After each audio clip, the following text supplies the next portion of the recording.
हर सास बहू को एक बार इस कहानी को पूरा ज़रूर सुनना चाहिए। चलिए शुरू करते हैं आज की कहानी। अभी 1 महीना भी ठीक से नहीं हुआ है राहुल की शादी को, और भाभी ने आते ही बहू को हर छोटी बड़ी बात पर टोका टाकी शुरू कर दी है। कभी उसके पहनावे तो कभी उसके मेकअप को लेकर। अभी 2 दिन पहले की बात है, कॉलोनी की कुछ महिलाएं बहू को देखने आई थीं और बहू अच्छे से तैयार होकर अपने कमरे से दूसरे कमरे जा रही थी कि भाभी ने देखते ही अपने तीखे शब्दों की बौछार शुरू कर दी। यह लिपस्टिक किस कलर की लगाई है? बिल्कुल भी अच्छी नहीं लग रही। उफ़, ये आईलाइनर कैसे लगाती हो और समझ ही नहीं आता मुझे तो, इतनी पढ़ी लिखी होकर भी किसी गवार जैसा पहनावा और मेकअप क्यों करती हो? तुम्हें देखकर लगता तो है कि जैसे किसी अनपढ़ और गंवार लड़की को हम बहू बनाकर ले आए हों। ओह गॉड, ये कैसी लड़की पसंद की है राहुल ने भी, जिसे हमारे स्टेटस का बिल्कुल भी ध्यान नहीं, और भी ना जाने क्या क्या कहती भाभी बहू को। और बहू वो तो बस अपनी सास की बातों को सुनकर या तो चुप रहती या फिर मुस्कुरा देती। इतनी पढ़ी लिखी होने के बाद भी उसमें ज़रा सा भी अभिमान या कोई किसी भी तरह का दिखावा और बनावट नहीं है। सच में लगता है अब इस घर की खुशियाँ अब लौट आएंगी, वरना जब से भाभी आई थी ब्याह कर तब से घर तो बस उन्हीं के इशारों पर ही चलता है।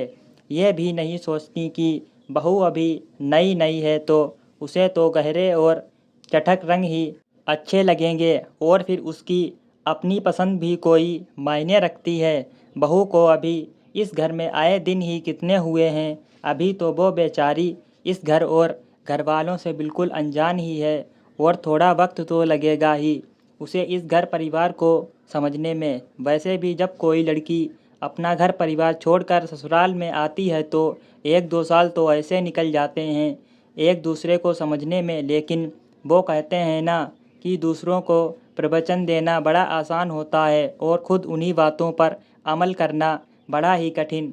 और यही हाल है हमारी मॉडर्न और ज़िद्दी भाभी का भी। खुद तो आज तक यह भी जानने की कोशिश नहीं की कि खुद उनके पति को क्या पसंद है। औरों की बात तो छोड़िए, पिछले जन्म में ही कोई पुण्य किए होंगे जो इतनी पढ़ी लिखी और संस्कारी बहू मिली है। सच्ची में कितनी प्यारी है बहू, बिल्कुल गुड़िया सी है और बहुत खूबसूरत भी। बोलते हुए भी इतनी मधुर और सहज लगती है कि बस उसकी बातें सुनती ही रहूं। बहुत ही समझदार भी है, तभी तो अपनी सास की किसी भी बात का बुरा नहीं मानती है। उस दिन जब मैंने बहू से पूछा, एक बात बताओ शिखा। जी बुआ जी पूछिए, बहू ने मेरी तरफ देखते हुए कहा। तू अपनी सास की हर बात पर बस या तो चुप ही रहती है और या फिर हल्का सा मुस्कुरा देती है। तुझे बुरा नहीं लगता बेटा, वो तुझे बात बात पर टोकती रहती हैं। बहू पहले तो थोड़ी देर कुछ सोचती रही, फिर थोड़ा हंसते हुए कहने लगी, बुआ जी, मम्मी जी की आदत को मैं अच्छे से जानती हूँ, क्योंकि मुझे राहुल ने सब बता दिया था। राहुल को भी डर था कि कहीं हम सास बहू में हर वक्त महाभारत ना होती रहे, लेकिन मैंने राहुल से वादा किया था कि मेरी वजह से उन्हें कभी किसी बात पर शर्मिंदा नहीं होना पड़ेगा। बस मैं मम्मी जी की किसी भी बात को दिल पर नहीं लेती। और रही बात मेरे पहनावे और सादगी की, तो राहुल को मैं ऐसी ही पसंद हूँ। हम दोनों ने एमबीए की पढ़ाई एक साथ ही की और पिछले 1 साल से हमारी जॉब भी एक ही कंपनी में है, और हम दोनों ने 1 महीने की छुट्टी ली हुई है, और अब 2 दिन बाद हम दोनों चले जाएंगे। तो मम्मी जी की बातों को बुरा मानकर या फिर उनकी हर बात पर जवाब देकर मैं अपने और राहुल के साथ साथ घर में किसी का भी मूड ख़राब करना नहीं चाहती। मम्मी जी जैसी हैं वो वैसे ही अच्छी लगती हैं मुझे। मैंने बहू को गले से लगाकर इतना ही कहा कि बस बेटा, तू जैसी है वैसी ही रहना हमेशा। जी बुआ जी, आप चिंता ना करिए। अचानक मेरी नज़र दरवाजे पर पड़ी। मैंने भाभी को उल्टे पांव दरवाजे से जाते हुए देखा। मैं तो मन ही मन डर गई कि कहीं भाभी ये ना समझ बैठें कि मैं बहू को सिखा रही हूँ। ओह, सोच रही थी कि तभी सोहित भैया की आवाज़ सुनाई पड़ी। बात इतनी सी थी कि बहू ने साड़ी पहनी और तुमने उसे गबार और ना जाने क्या क्या कह दिया। तुमने तो सबका मूड ही खराब करके रख दिया सुनीता। सास बन गई हो, पर अभी तक तुम्हारा बचपना वैसा का वैसा ही है। भला तुम्हें क्या ज़रूरत पड़ी थी बहू को टोकने की? वो साड़ी पहनकर जाना चाहती है तो तुम क्यों उसे फोर्स कर रही हो कोई दूसरे कपड़े पहनने के लिए?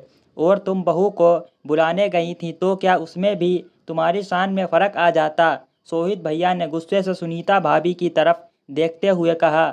माँ तो इतनी देर से भैया और भाभी की बातें, या फिर यूँ कहिए कि बहसबाजी, चुपचाप सुन और देख रही थी, हमेशा की तरह। बचपना नहीं मानती मैं इसे जो आजकल भाभी कर रही हैं। अरे वो सिर्फ और सिर्फ अपने ही बारे में सोचती आई हैं। हमेशा से ही भूल गई कि जब वो नई नई आई थी ब्याह कर इस घर में खुशियाँ तो क्या आते उल्टे सुकून चैन सब जाता रहा था। अपनी मर्जी से देर तक ऊंची आवाज़ में गाने सुनकर सोना और सवेरे 10-10 बजे तक सोकर उठना।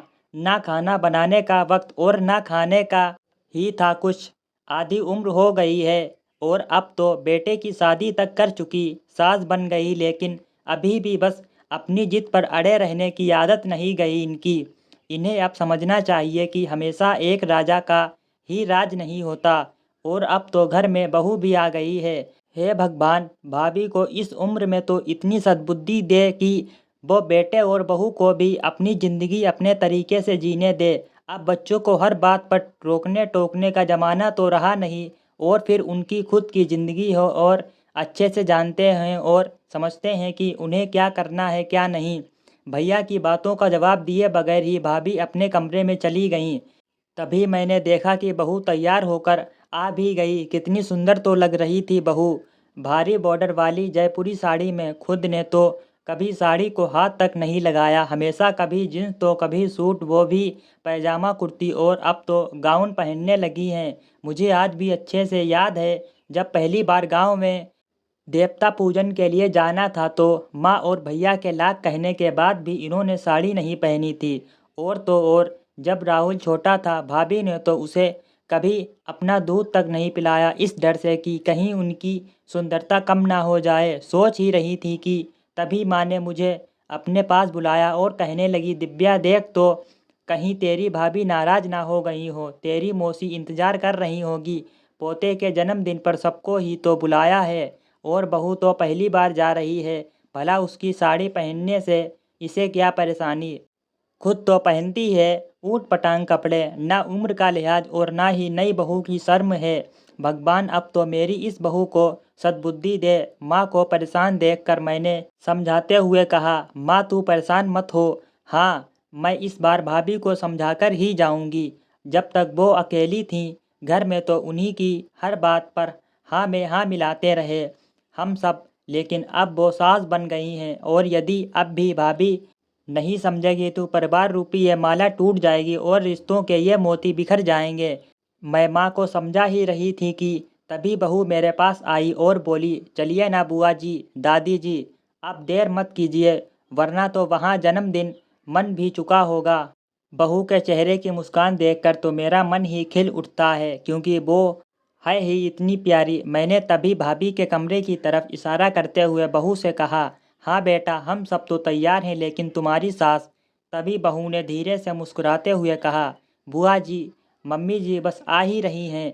बहू तू अपनी सास की बात से नाराज़ तो नहीं? माँ ने धीरे से बहू को अपने पास बुलाते हुए कहा।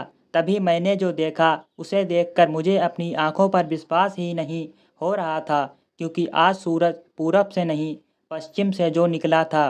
अरे भाई, मेरी जिद्दी और मॉडर्न भाभी ने आज साड़ी जो पहनी थी, और वो भी गुलाबी रंग की। इससे पहले कि कोई कुछ बोलता मैंने देखा कि भाभी की आंखें भीगी हुई थीं और वो मेरा हाथ पकड़कर कहने लगी, सॉरी दीदी, मैं हमेशा ही अपनी हर बात मनवाती रही हूँ आप सबसे। और बहू पर भी अपनी ही इच्छा थोप रही थी, लेकिन हमारी बहू इस नए ज़माने की और पढ़ी लिखी होते हुए भी इतनी संस्कारी है कि उसने मेरी बात का कभी बुरा भी नहीं माना। आप सब मुझे माफ़ कर दीजिए, मैं रिश्तों के ये बिखरे मोती अब और बिखरने नहीं दूंगी। भाभी का ये बदलता हुआ रूप देखकर हम सब की आंखें आश्चर्य से खुली की खुली रह गईं और हम भाभी को ऐसे देख रहे थे जैसे कि पहली बार देखा हो। तभी माँ अचानक से बोल पड़ी, सवेरे का भूला यदि शाम को घर लौट आए तो भूला नहीं कहलाता। भैया ने बहू के सिर पर हाथ रखते हुए कहा, बेटा जो काम हम पिछले 28 सालों में नहीं कर पाए वो तूने कुछ ही दिनों में कर दिखाया। सच बेटा, तुझे बहू के रूप में पाकर हम सब आज धन्य हो गए। दोस्तों, कहानी अच्छी लगी हो तो एक प्यारा सा कमेंट और इस कहानी को लाइक एंड चैनल को सब्सक्राइब जरूर करें। चलिए मिलते हैं अगली एक और न्यू कहानी में।